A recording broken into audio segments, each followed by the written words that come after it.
Bueno, muy buenas tardes, ¿cómo les va? En el día 15 de junio, vamos a esperar unos minutos, estamos haciendo una transmisión como doble en Zoom con el doctor Ricardo Yacoub. ¿Qué haces, Ricardo? ¿Cómo va? ¿Cómo te va, Andrés? Gracias por la invitación.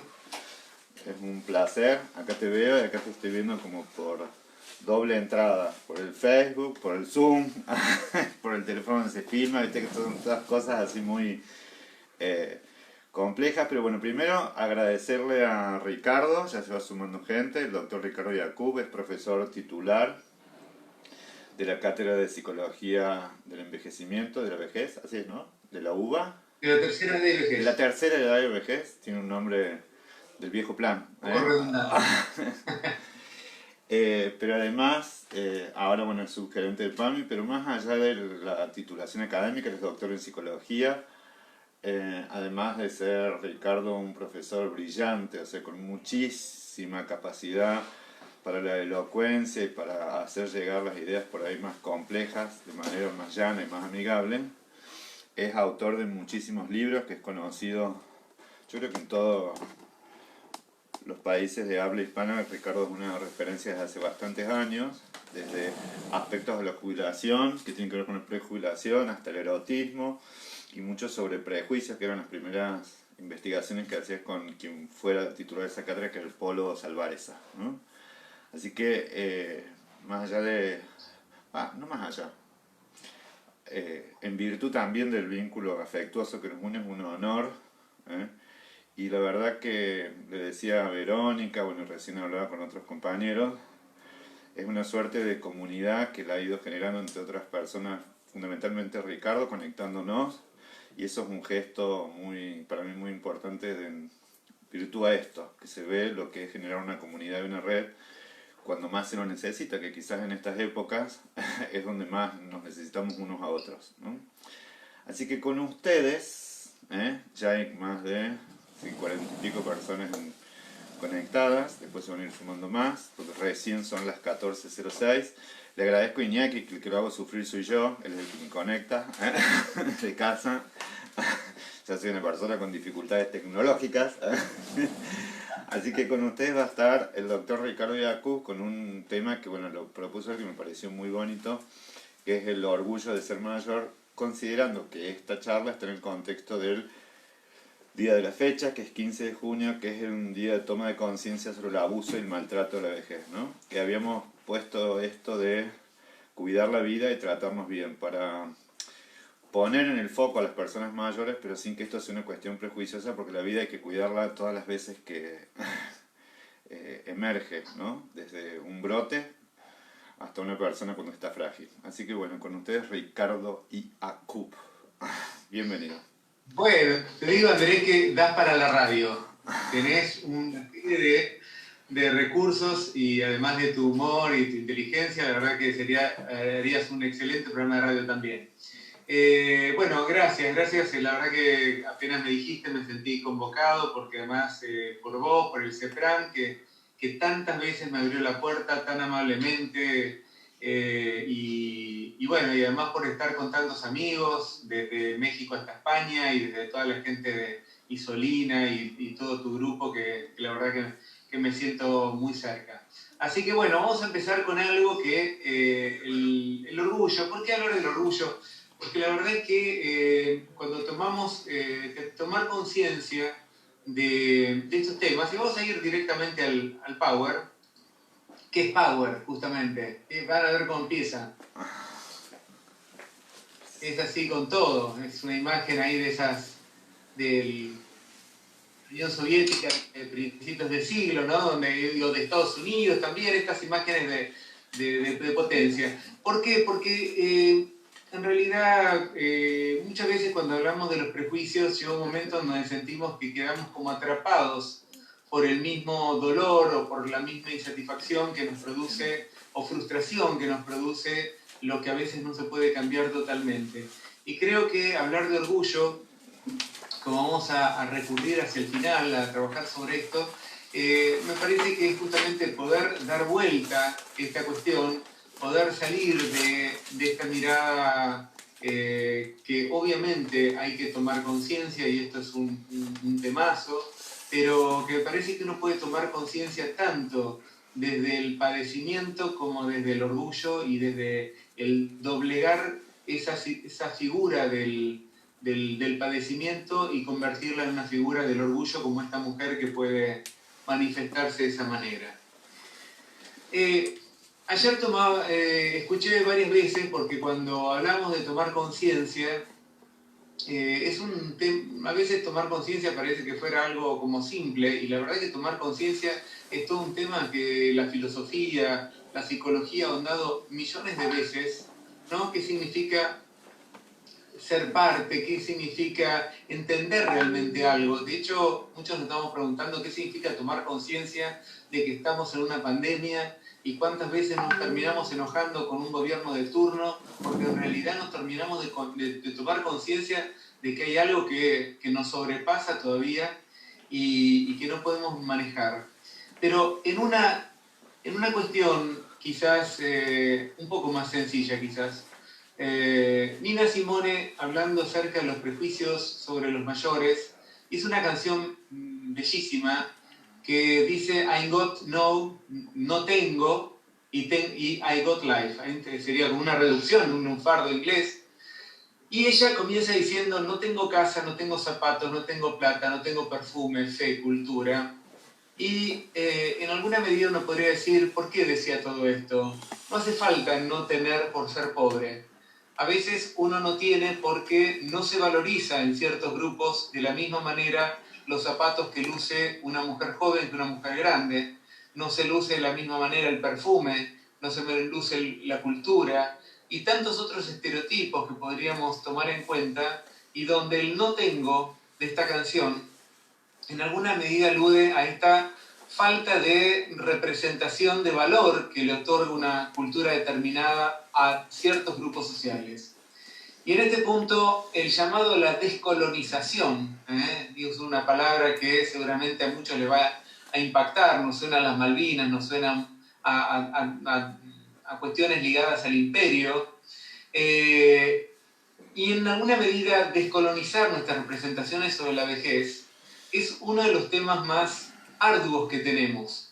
¿Por qué? Porque podemos tomar conciencia de que hay maltrato, que hay abuso o que hay formas de violencia, que me parece que la violencia es un concepto mucho más rico, mucho menos situable en una dimensión específica de lo que le hacen a uno o a otro, sino a situaciones de violencia que se construyen culturalmente, contextualmente. No es lo mismo la violencia hacia la mujer vista hoy que la que se veía a principios del siglo XX, ni es la misma la violencia hacia un mayor conceptualizada hace un siglo que la que estamos conceptualizando hoy.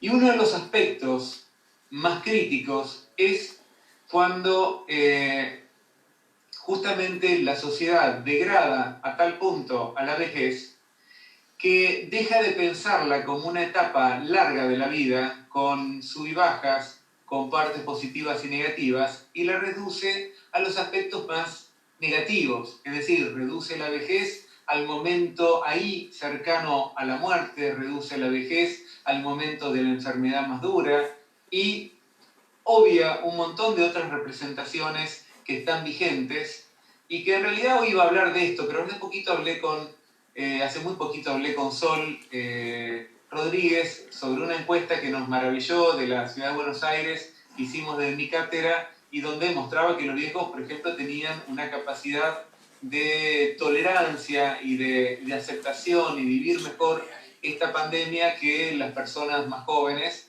lo cual a veces no se toma conciencia de esto que se llama a veces la paradoja de la vejez, que aun cuando las situaciones parecen más críticas con los mayores, los viejos tienen un nivel de bienestar subjetivo muy alto y de felicidad muy alta. Digo esto como para subvertir un poco, primero, desde un dato muy duro que toca justamente la vejez, subvertir un poco estas representaciones con las cuales nos colonizaron de tal manera que parece que si no somos jóvenes, ricos y famosos, parece que no podemos ser felices. Y la ciencia, que es la que se puede correr un poquito más, no digo totalmente, de estas cuestiones, nos muestra otros resultados.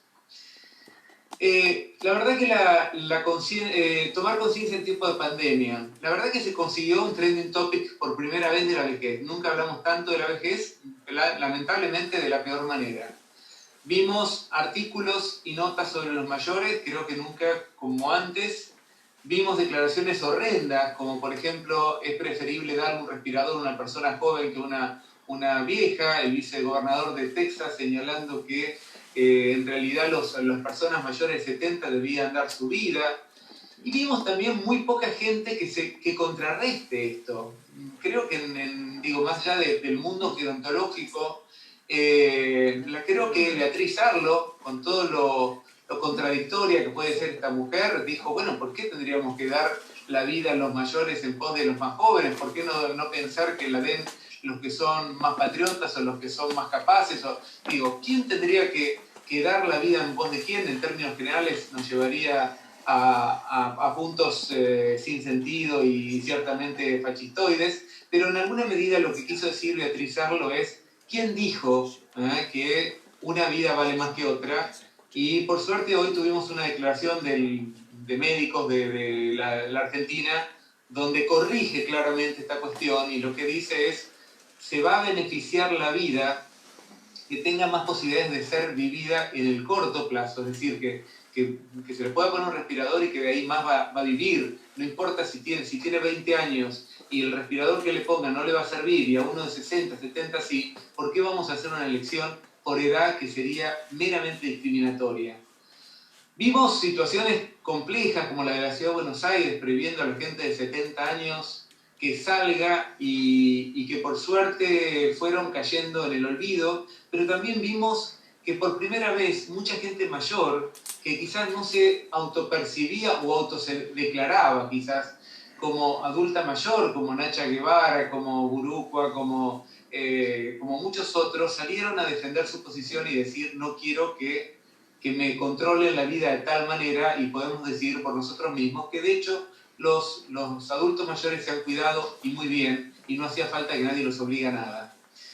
Vimos también muchos voluntarios, mucha gente que fue voluntaria de todas las edades para ayudar a otros mayores, vimos mucha ayuda, mucho apoyo, por lo menos en nuestro país, y por eso el desafío quizás, y parangoneando un poco a cierto marxismo, la idea sería quizás tomar la conciencia por asalto, es decir, a partir de todo esto que vemos y sabemos, la cuestión es ver cómo nos manejamos y algo que dije, que suelo decir y que remarco mucho, que tomar la conciencia es tomar una posición política y en esto no podemos estar solo los gerontólogos, sino que tiene que haber muchas más organizaciones de adultos mayores que, como aquella vez que le prohibieron salir, puedan salir en nombre propio a luchar por sus derechos. Sé que las hay, sé que hay muchas, pero quizás no son todavía las suficientes. No tenemos las mismas representaciones de mujeres pidiendo lo que piden, digo, por un lado o por el otro, ya sea por el aborto o no el aborto, pero paradas ahí. Creo que no tenemos la misma representatividad en personas mayores y creo que esto es parte de la conciencia. En este sentido les propongo un análisis crítico. Crítico es un clásico de la teoría social, digamos, un crítico narrativo, donde podemos ver cómo nosotros cómo se va construyendo ese sentido común, eso que nos parece tan obvio, tan básico, de que en realidad cuando nosotros pensamos en un niño, pensamos en un niño y no pensamos en los niños ni en las niñas, muchas veces, o cuando pensamos en la mujer, pensamos en ciertos sujetos referenciales específicos, y cuando pensamos muchas veces en los mayores, se nos acotan esas imágenes, se nos achican, y lo que nosotros podemos ver detrás de esto es algo que hace unos cuantos años yo denominé políticas de edades, es decir, mecanismos de control que se arraigan en nuestra propia mente, conformando que la realidad parezca mucho más uniforme de lo que realmente es. Acá la vejez sigue siendo problemática. Acá pongo una imagen del siglo XVIII español, de una mujer mirándose al espejo y quejándose un poco por su falta de belleza. Y digo, verdaderamente Occidente ha tenido desafíos complejos, a veces positivos, a veces negativos, pero que en alguna medida lo que podemos ver es que sin haber tenido una historia tan homogénea como han tenido por ejemplo, las mujeres, donde tuvieron en términos generales muchos más periodos de rechazo social, de discriminación, los viejos han tenido muchos momentos de poder, de valor, y momentos donde este poder fue cayendo y fue derruyéndose. Sin embargo, lo que encontramos hoy es que frente a muchos grupos aminorados socialmente, como diría un psicólogo francés, Moscovici, en realidad nos encontramos que no han podido conquistar una identidad valorada, como pudieron hacerlo las mujeres, como pudieron hacerlo los grupos LGBT, como pudieron hacer muchos otros grupos que desafiaron esta minoración de los otros. Y creo que en este sentido es una carencia que todavía nosotros tenemos, y por eso cuando hablamos de viejismo o de edaísmo, de edadismo, como queramos llamarlo, todavía nos parece una palabra extraña. ¿Por qué? Porque todavía la cultura no ha llegado a tomar conciencia sobre esto. Los relatos sobre el envejecimiento. Cada relato refuerza y sanciona de manera explícita o implícita. Ahora vamos a ver un poco la diferencia de una y otra. Nuestra forma de ver, de interpretar y de interpretarnos, porque todo esto juega retroactivamente. Es decir, no es que el viejo está en otro lado y en realidad no tiene nada que ver con el viejo que seré, que soy o que puede ser mi vieja. En realidad lo que estamos viendo es que son formas de elaboración que inciden permanentemente, y por eso es que nosotros debemos ir, y en este sentido está la potencia del pensamiento crítico, a poder repensar, criticar y en alguna medida proponer nuevas formas de interpretación o normas culturales en relación a estas narrativas.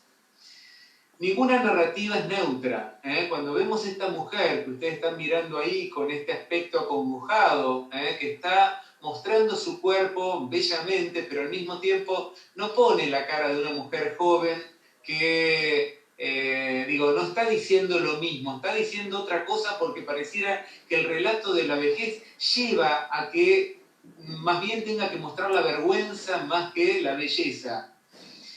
Entonces, toda narrativa es un depósito de formas, algunas que manejamos y algunas que no manejamos. Muchas de ellas son elementos que se fueron constituyendo a lo largo de la historia, lo cual no significa que no podamos deshacernos de esto, criticarla fuertemente, y en este sentido las posiciones políticas justamente sirven para poder mirarnos y contrastarnos a nosotros mismos desde otros lugares. Es decir, cuando nosotros tenemos un relato acerca de lo que es un varón, de lo que es una mujer, en alguna medida este relato no es un relato personal, es un relato que construimos con los otros. Por eso mi identidad no es totalmente mía, sino que la identidad está con todos ustedes, que en alguna medida estamos trabajando y pugnando por dar sentidos a lo que vemos. Algunos de estos probablemente no podamos modificar, pero muchos de estos sí vamos a poder modificar, particularmente cuando se pone en juego la legitimidad de una identidad.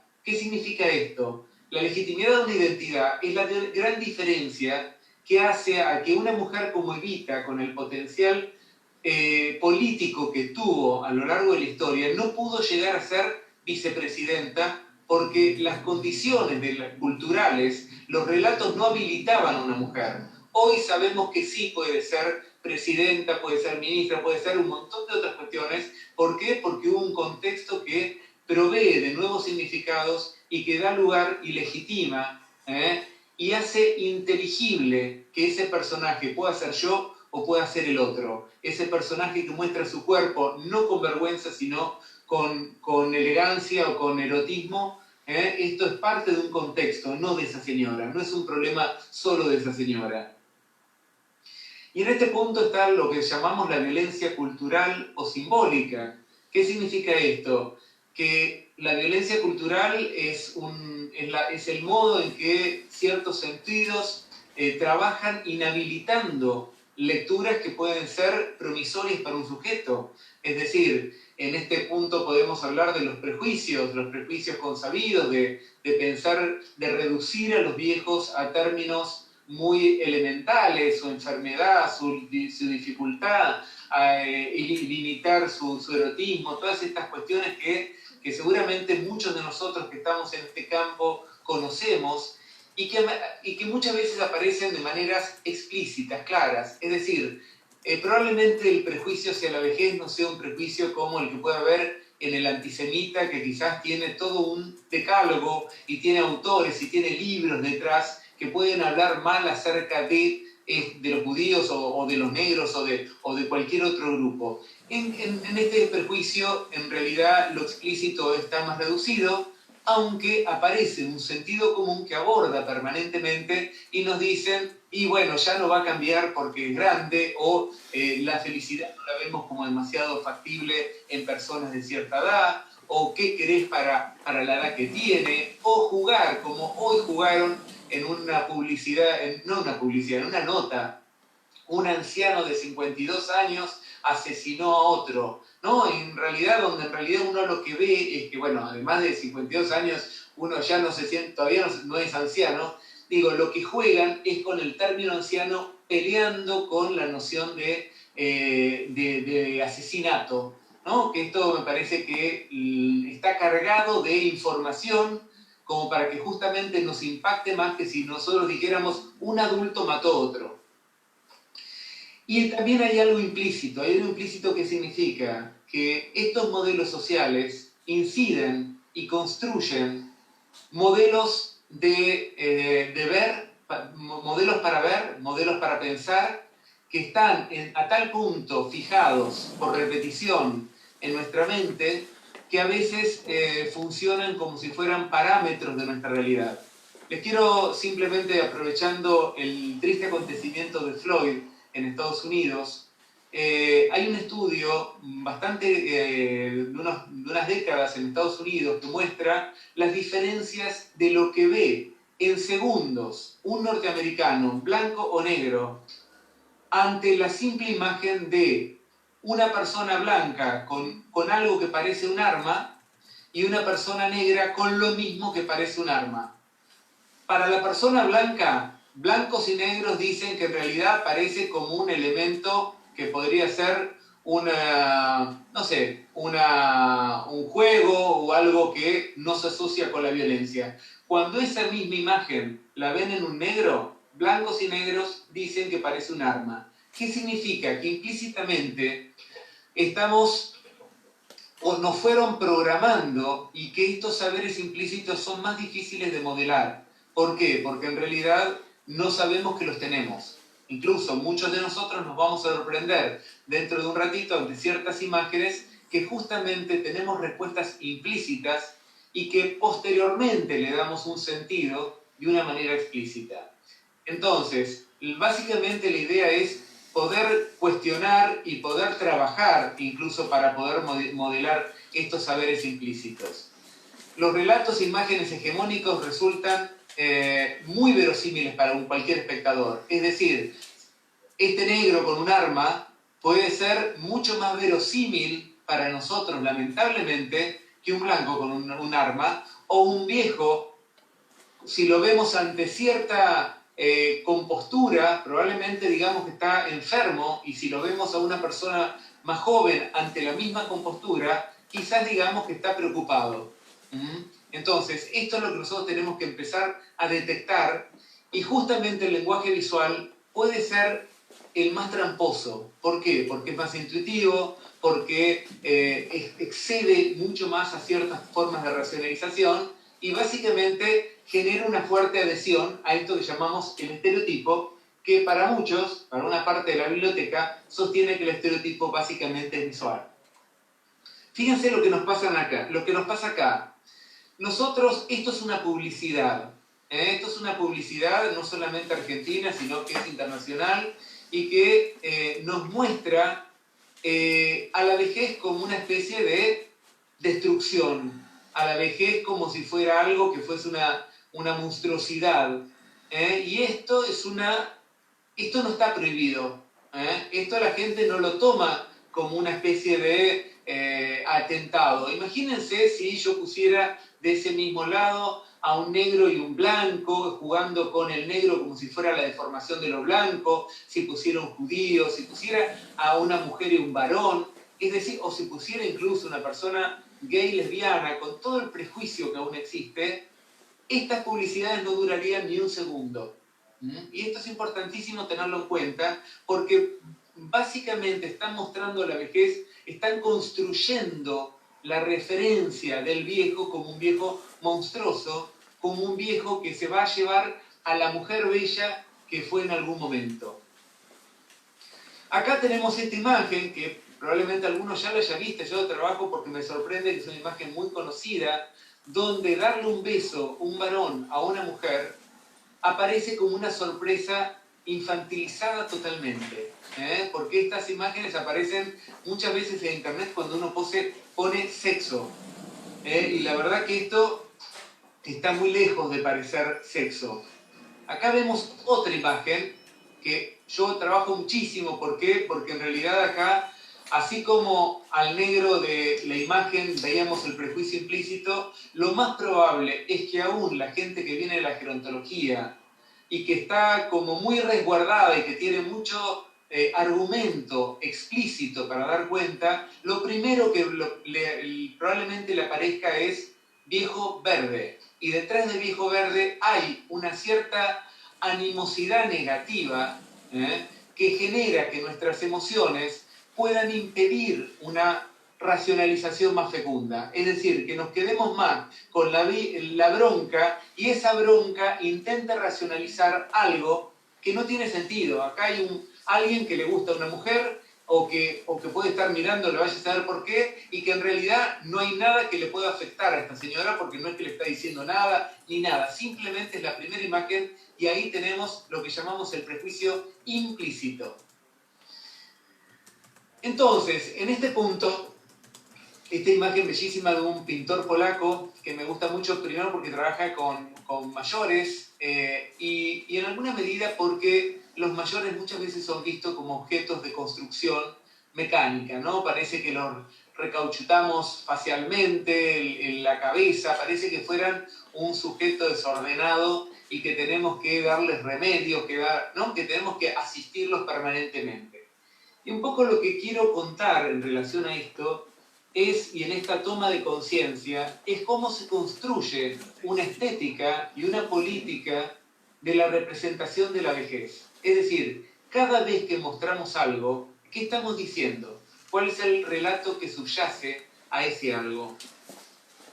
Fíjense acá cómo se construyen imágenes de una vejez inocente, ¿no? Una imagen en la cual pareciera que las palabras que nos salen es abuelos, las palabras que nos salen es ternura, dulzura, toda una serie de animosidades con la cual se construyó un tipo de referente de la vejez que tranquilamente puede andar con imágenes antiguas. Acá yo juego intencionalmente con un cuadro, con una cerámica, pero que en realidad todos tienen el mismo tipo de expresión. Es decir, se juega con una expresividad, con un tipo de color que caracteriza a esa vejez asociada a la ternura, ¿no? Que podría ser la ancianidad, y más que nada hoy quizás la palabra es una cierta forma de abuelidad antigua, ¿no? De ese abuelo que está siempre presente, pero que al mismo tiempo es ese abuelo que parece que no tiene nombre propio,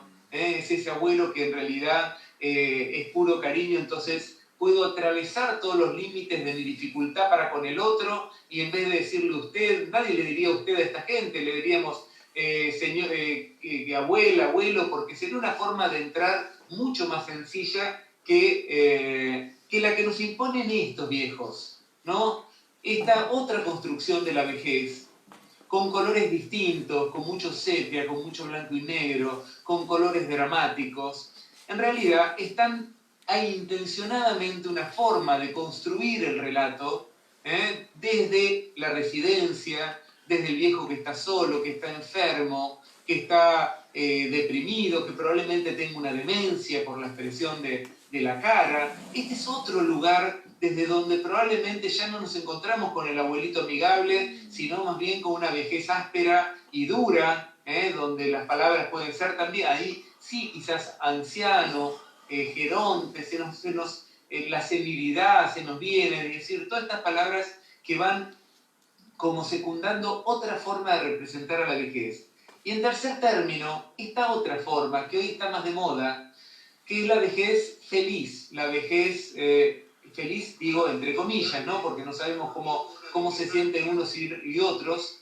Pero acá lo que nos muestran son colores vibrantes, colores que en realidad podría ser de cualquier otra edad. Acá claramente las diferencias etarias no aparecen por lo que se hace o por el contexto, sino aparecen por una cara que uno advierte que es más grande, pero también en cierta ilusión, en este hombre tan musculoso, de que en realidad las diferencias pueden llegar a perderse tanto que nos convirtamos todos más o menos en lo mismo, lo que en alguna medida Meyerowitz señala como el ideal de la vejez del modelo Uni-Age, es decir, donde todas las edades parecen que son más o menos parecidas. ¿Por qué muestro estas imágenes que vuelvo a repetir, intencionadamente unidas? Porque en realidad lo que quiero destacar es que cada grupo de imágenes conforman con objetos, colores, luces, formas de representar el referente de la vejez, de construir y de pugnar por lo que se llama la pelea por el sentido. Es decir, cada una de estas cuestiones pelean por darle un sentido. Este periodista que dijo el anciano de 52 años, peleaba por darle un sentido que le era más favorable para su nota. Los gerontólogos estamos tratando de pelear muchas veces más por la tercer grupo de imágenes, pero también muchos de nosotros, y creo que con Andrés nos orientamos en la misma línea, de entender que puede haber muchos viejos, pero que en realidad tiene que haber una mirada crítica donde probablemente existan de todos, como en la vida, que no hay un solo referente, y que a veces que haya un solo referente se convierte en una especie de corset demasiado rígido, porque probablemente podamos ir a la pileta, pero probablemente en algunos momentos que no, probablemente podamos estar en una residencia. El tema es que esto no sean corset de relatos tan rígidos que arrebaten demasiado los intereses y deseos particulares.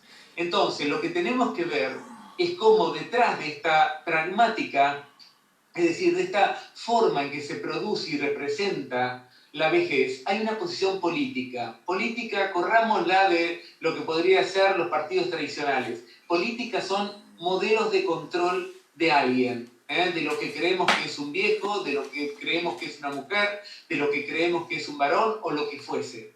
En alguna medida, toda sociedad opta por ciertos modelos y en alguna medida los que trabajamos con esta temática y los que habitamos esta edad tenemos que ser hábiles discernidores de qué nos quieren vender y hasta qué punto nos quieren controlar con estas imágenes, relatos o textos incluso a veces aparentemente científicos. Sí, Ricardo. Y esto sería... Sí. Bueno, no quería interrumpirte, pero hay un montonazo de mensajes de saludos desde Chile. Mírame sí. Que termino y ya vamos a las preguntas. Ya vamos, porque tengo miedo de... la propuesta es nuevamente descolonizar la vejez. Y esto es tener un pensamiento estratégico que pueda producir relatos alternativos. Digo, el CEPRAM, tomo como ejemplo esta magnífica institución, fue un relato alternativo si nosotros lo pensamos en relación a lo que era el pensamiento de la vejez en los años 60-70. Sigue siendo un relato alternativo por un montón de construcciones y de creatividades que pone el CEPRAM. Pero digo, lo que tenemos que pensar es cómo salimos de estas construcciones de sentidos que a veces están demasiado rigidificadas en ciertos modelos. Politizar implica proponer nuevas, y por eso quiero terminar con esta nueva tanda de imágenes, como para poder ver cómo estas identidades que pudieron haber quedado dañadas o limitadas Identidad dañada, ¿qué significa? La viuda, esa viuda que pudo haber sido mi abuela o mi bisabuela y que nunca más pudo casarse con nadie porque no tenía posibilidad de hacerlo. Mi mamá hoy sí tiene y probablemente las generaciones que vengan sí las tienen. Entonces, ¿cómo hacemos para liberar acciones con sentido para que esa persona pueda pensar de otra manera qué significa ser viejo y qué significa vivir como viejo? Y acá les propongo algunas, y le hago un poquito por publicidad, porque se la merece. Sé más viejo, arrugado, maravilloso, la belleza no tiene edad. Esta fotógrafa americana que pinta a estas mujeres hermosas, pero que no dejan de ser viejas, no están disfrazadas de jóvenes, sino que son viejas que lo muestran. Esta película, que fue la Dolce Vita recreada en otro modelo, en otra edad, y que de hecho tuvo tanta importancia, bueno, en la película que se hizo un remake americano, que no fue tan bueno como el nuestro, pero muestra la marca que dejó nuestra cultura. Esta imagen preciosa que sale de Córdoba, del espacio Ilia, donde en realidad jugaron con la palabra viejo sin tenerle miedo, pero de la cara de un viejo que no es para nada tradicional. Y por eso ahora sí quiero terminar con esto, y ahora sí con todas las preguntas de ustedes, el orgullo de ser mayor. El orgullo de ser mayor lo acuñaron primero que nada los negros. Hoy lo expresan los grupos LGBT cuando hacen esta maravillosa marcha del orgullo gay, que justamente es aquellos que fueron desestimados, desvalorizados durante tanto tiempo y hoy pueden salir a marchar por el orgullo. Y en este punto Nina Simone, ahora sí termino con esto, que dice, justamente después de no tengo cabeza, no tengo saber, no cuerpo, no tengo belleza, Nina Simone termina su canción diciendo, hey, ¿qué es lo que tengo? ¿Para qué estoy viva entonces? Hey, ¿qué es lo que tengo? Algo que nadie me puede sacar. Tengo mi cabello, tengo mi cabeza, tengo mi cerebro, tengo mis orejas, me tengo a mí misma, tengo una vida. Y creo que tener una vida es lo único que verdaderamente hace que uno pueda pelear por todo, ¿no? Y creo que en este sentido el orgullo, más allá de que es una construcción individual, colectiva, creo que tendría que ser la toma de posición o la toma de conciencia frente a una realidad que a veces es dañina y que no podemos esperar que los otros la arreglen. Todos somos parte de esto y creo que mientras más orgullosos estemos, mucho mejor. Así que ahora sí, muchas gracias. Y ahora sí, perdón Andrés, y vamos a las preguntas. Ahora sería fuerte el aplauso si estuviéramos reunidos varios en un lugar, que seguramente la gente lo ha disfrutado mucho porque se ha ido incrementando. Te agradezco tanto, además la capacidad, como te decía antes, de poner gráfica y visualmente algo que en ese sentido las palabras lo complementan, yo creo que no están de más. Y voy a aprovechar, como tenemos unos minutitos, a acercarte a algunas preguntas que son muy pertinentes, pero son enormes. Tendría que hacer de locutor radial la cantidad de saludos personales para vos, como profe, como su primer profe, como profes de la especialidad. Pero voy a con una pregunta que me parece muy pertinente, que dice Cecilia Gerón, dice: así como algunos hablan de la conciencia de clase, en las personas mayores podría estar haciendo falta algo de esto. Conciencia como de grupo, para poder así reivindicarse, como así lo hace el colectivo de mujeres, como bien vos decías, Ricardo, ¿no? Me parece que hacia adentro del colectivo de las personas mayores acentúan más las diferencias, si son peronistas o antiperonistas, si son de una clase social u otra, y hay poca como percepción de clase, ¿no? Bueno, Ceci, gracias por la pregunta. Claro, me acuerdo de Ceci.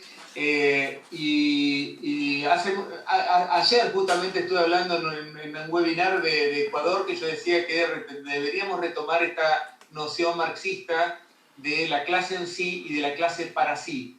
Clase en sí no hace falta que sea una clase social, es una clasificación, es un grupo de gente. La clase en sí están las mujeres, pero recién hoy las mujeres están trabajando para sí. Y creo que todavía en este sentido, como bien decía Ceci, lo que tenemos que nosotros plantear es que los viejos pueden tener muchísimas diferencias y es maravilloso que las tengan y las tienen que tener.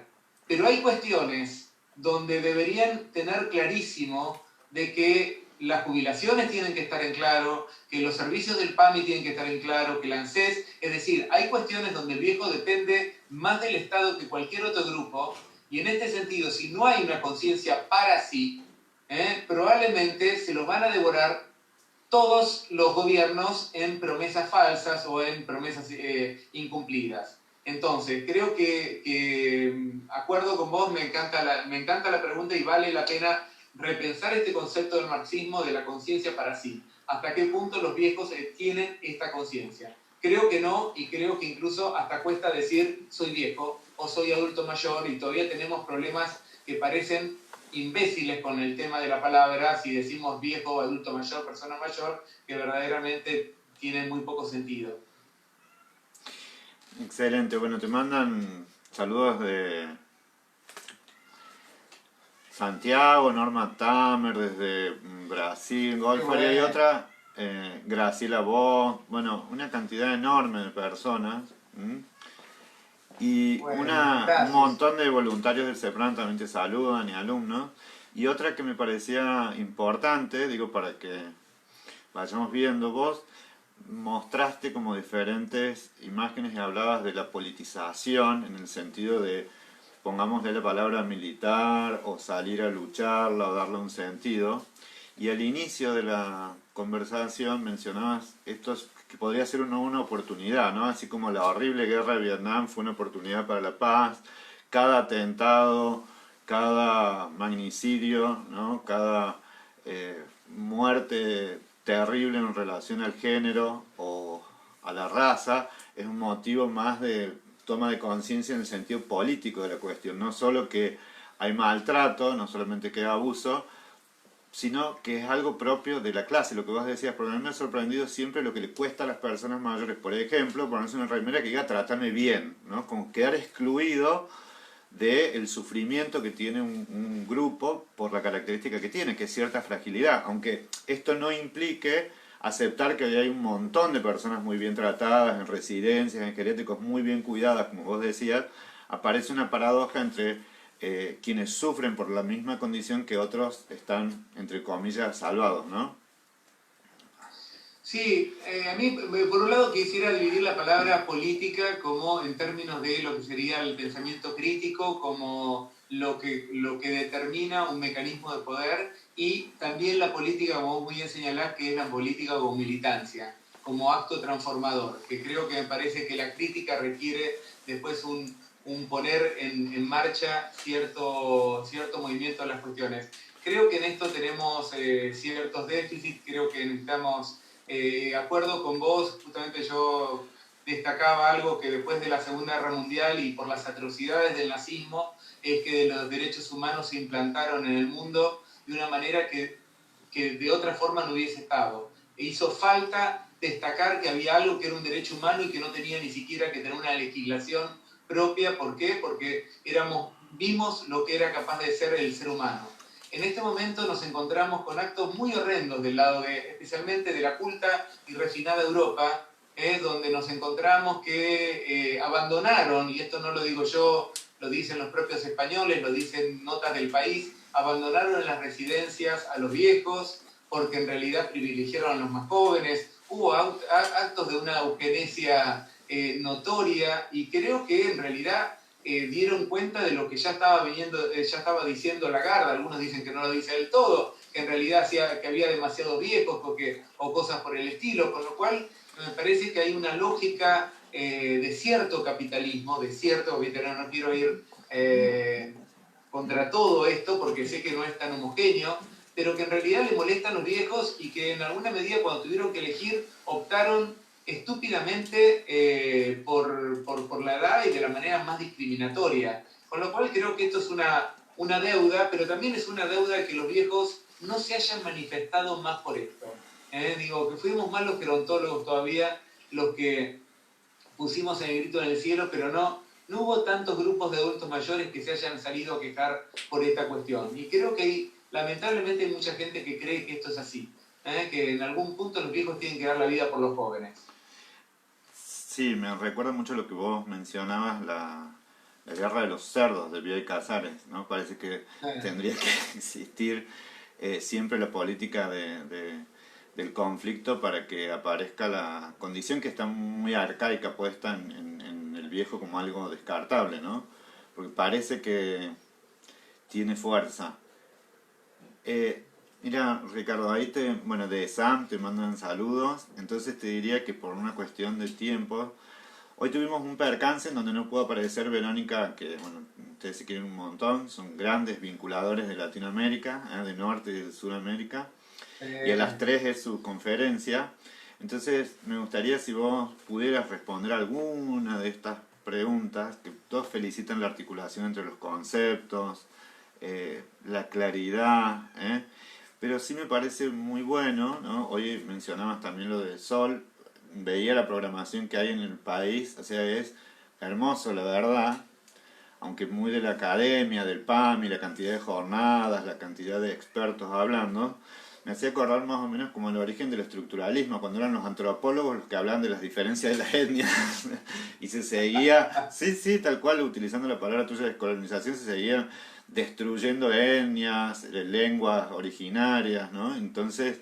como un desfasaje todavía entre la academia y la gente que es estudiada, porque es muy loco, porque nosotros trabajamos con gente que tiene voz propia y hay veces que parece que los preocupados fueran los académicos, ¿no?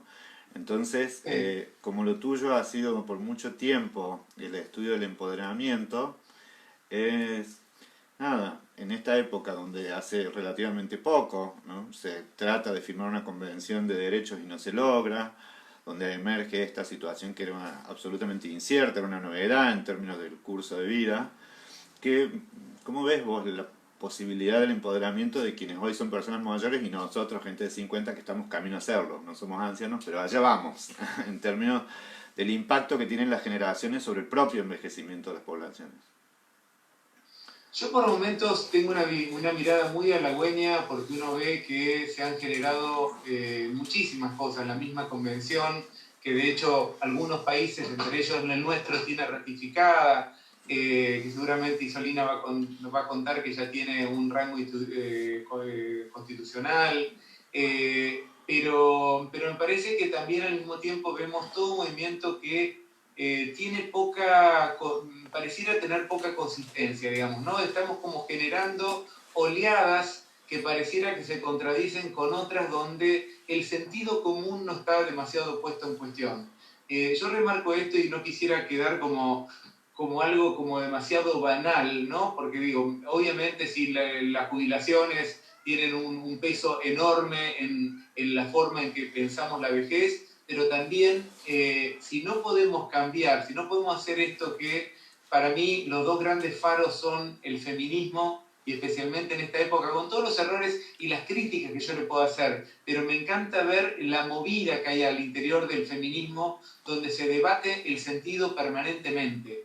O los movimientos LGBT que tienen una fuerza extraordinaria, una capacidad de filosofar, de discurrir, de proponer, imagínense que nosotros estamos discutiendo si soy viejo, si me llamo anciano o adulto mayor, cuando hay gente coetáneamente y contemporáneamente que están discutiendo si tiene sentido hablar de géneros, si tiene sentido hablar el sexo obviamente ya quedó. Digo, hay gente que dio 10.000 pasos y nosotros nos seguimos peleando por si la palabrita, si viejos son los trapos o viejos son las personas. Digo, esto me parece que son temas que tenemos que verlo, que sí nos corresponde mucho a los gerontólogos hablar, pero también me parece que esperemos que las nuevas generaciones, que venimos ya también con una lectura distinta acerca de las minorías, podamos hacer algo. Pero de todas maneras, de repente nos encontramos con estos cuerpos envasados, con estos cuerpos transformados, donde nos siguen diciendo permanentemente que si tienes un problema te lo arreglan. Digo, y no porque yo estoy en contra de las cirugías, y remarco, ni contra las pinturas, ni contra nada. Lo que digo es, juguemos a tener muchos modelos y que la vejez no sea el problema, ni la vejez como problema de vida, ni el problema ni como problema estético, ni como problema moral, ni nada. Digo, esto es lo que me parece que es el desafío que todavía nos incumbe. Yo creo que va a ir en línea con lo que van los distintos movimientos. Lo que yo siento ahora es que el nuestro va un poquito lento, a nivel del desafío teórico, no de las prácticas. Sí, quizás una mirada estereotipada, pero también es cierto que gran parte de los cambios culturales vino dado por la fuerza que imponía la juventud, ¿no? Desde la resistencia a las guerras hasta el empuje que le dan ahora a las viejas feministas, las chicas más jóvenes.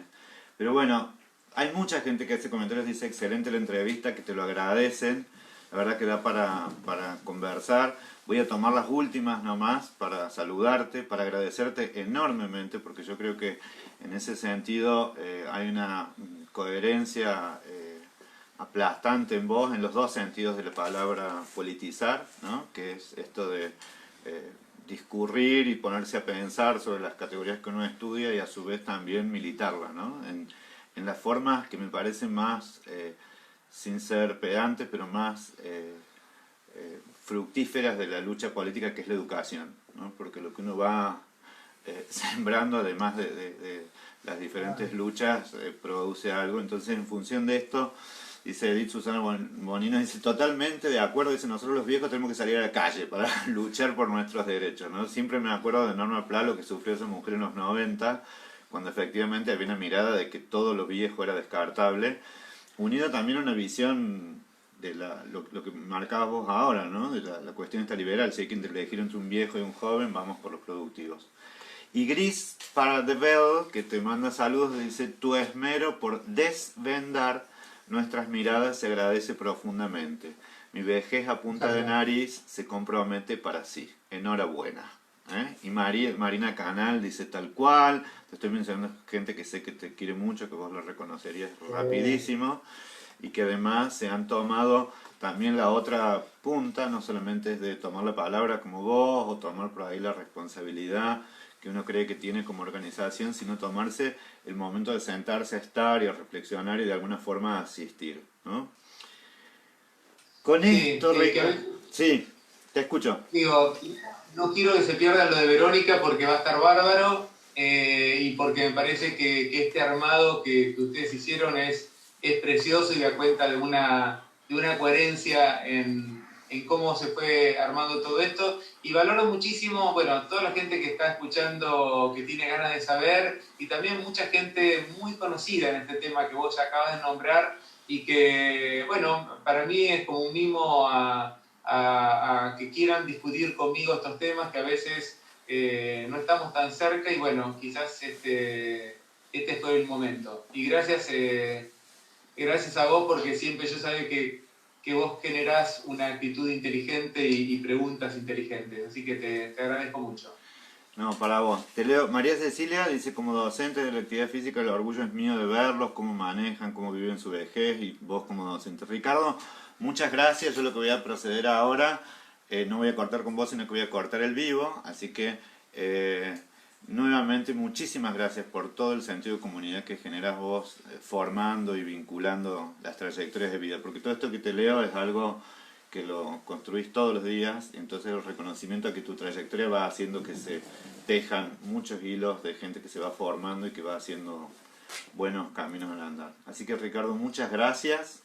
Gracias. Gracias a ustedes, y en 5 minutos pueden ir al baño, pueden hacer pis, como se va en la conferencia, el cafecito está a cuenta de ustedes. Va a estar la conferencia que está excepcionalmente vinculada en lo teórico, la perspectiva de carácter vinculada a la teoría del curso de vida y la política en Verónica Montes de Oca desde México. Ricardo, muchísimas gracias, y a todos ustedes que han estado del otro lado. Muchas gracias. Van los aplausitos y los corazoncitos.